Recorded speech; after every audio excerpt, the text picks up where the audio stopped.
শক্তিশালী মানুষের চাঁদাবাজির যে রেকর্ড আছে ওই রেকর্ডই আমাকে নির্বাচিত করে দিবে। এই বড় ভাই একটা খুব গুরুত্বপূর্ণ প্রশ্ন করেছেন। তিনি বলেছেন আপনার প্রতিপক্ষের কি কি ব্যাকগ্রাউন্ড আসলে আমাকে সহযোগিতা করবে।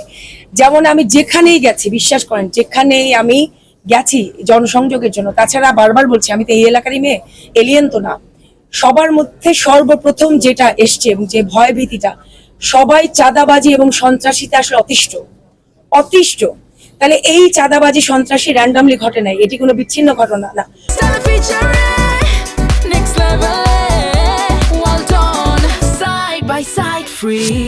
সুনির্দিষ্টভাবে উপর থেকে উপরের শক্তিশালী ছত্রছায়া ছাড়া কোনো সুনির্দিষ্ট দলের নাম নিয়ে এই পরিমাণে চাঁদাবাজি করতে পারে না।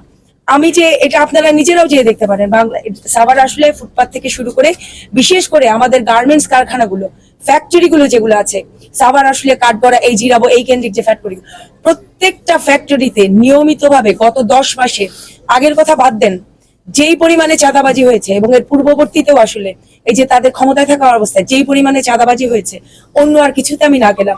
এই একটি মাত্র ইন্ডিকেটর আমি যদি ধরি, শক্তিশালী মানুষের চাঁদাবাজির যে রেকর্ড আছে ওই রেকর্ডই আমাকে নির্বাচিত করে দিবে। আমি আমার নির্বাচনী ইশতেহার ধরে একটা একটা করে বাস্তবায়ন শুরু করব। তবে সবার আগে এই সাভার আশুলিয়া থেকে ময়লাগুলো সরাবো, ডাম্পিং জোনটা পরিষ্কার করা, এটা দিয়ে শুরু করবো আর কি। আর একটা হচ্ছে গিয়ে প্রথম যে প্রশ্নটা করলেন যে আমাকে যেহেতু আবার যদি একটু রিপিট করেন প্রথম প্রশ্নটা ছোট করে। হ্যাঁ, আমাকে কম চেনে, তারপরে সেই ক্ষেত্রে আপনাকে কোন গুণে বা কেন বেছে নেবে আপনি দেখবেন। এটাই বলছিলাম যে সব জায়গায় যে বাংলাদেশে এবার যে নির্বাচনটা হবে সেটা গতানুগতিক অন্য কোনো নির্বাচনের মতো হবে না।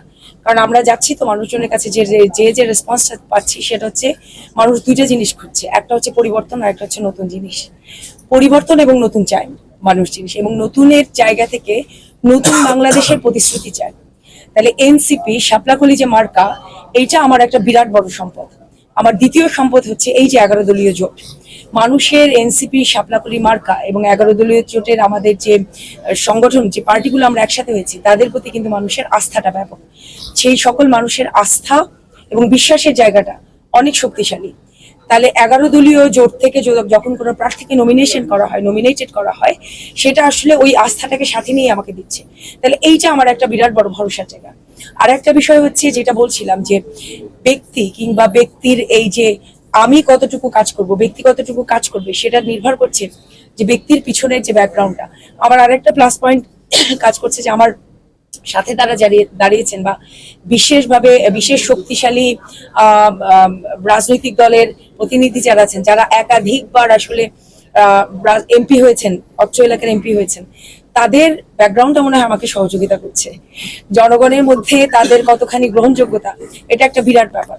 আমার জন্য সবচেয়ে পজিটিভ ব্যাপার হচ্ছে পূর্বতর জায়গায় সাভার এবং আশুলিয়ায় যে সকল এমপিরা ছিলেন, নির্বাচিত হয়ে এসেছিলেন অথবা প্রায় নির্বাচিত না হয়, কেউই কোনো কাজ করে নাই। খুবই সত্যি কথা, বেশিরভাগ এমপিরাই কোনো কাজ করেন, এটাই সত্যি কথা। তার জুলাই অভ্যুত্থানের আমরা যেহেতু শক্তি, এনসিপি যেহেতু জুলাই অভ্যুত্থানের জন্য পজিটিভ রাজনৈতিক শক্তি, আমাদের প্রধান প্রতিশ্রুতি হচ্ছে জনগণের শক্তিকে পুনঃপ্রতিষ্ঠা করা, জনগণের শক্তিকে সংসদে নিয়ে যাওয়া। সেই জায়গা থেকেই জনগণই আমাকে সহযোগিতা করবে তাদের কণ্ঠস্বরকে সংসদে নিয়ে যাওয়ার জন্য।